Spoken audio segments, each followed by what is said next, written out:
जलेश्वर अंचल में विघ्न विनाशक प्रभु श्री गणेश पूजा उत्सव अनुष्ठित हो जाए।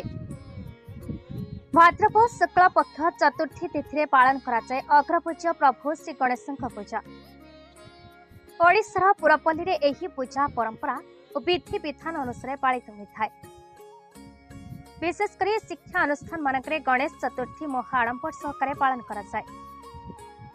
शास्त्र अनुसार भगवान श्री गणेश विद्या बुद्धिदाता, विघ्न विनाशक और मंगलकारी, कला विज्ञान और बुद्धिमतार देवता और संरक्षक रूपे से परिचित। हिंदू घर प्रत्येक मांगलिक कार्य खोजा पड़े अग्रपूज्य वक्रतुंड को, कारण पुराण मत दिए से अग्रपूज्य एवं गण मानकर सेनापति और प्रत्येक मांगलिक कार्य आरंभ पूर्व आराधना करने द्वारा से कार्य बिना बाधा विघ्न सुचारू रूपे संपादन होता है। पंच देवता मानक मध्यरु जणे बोली कहुए। तेणु एवर्ष जलेश्वर विभिन्न स्कूल कॉलेज तथा विभिन्न शिक्षा अनुष्ठान मानकरे महाआडंबर विघ्न विनाशक प्रभु श्री गणेश पूजा उत्सव अनुष्ठित हो जाए।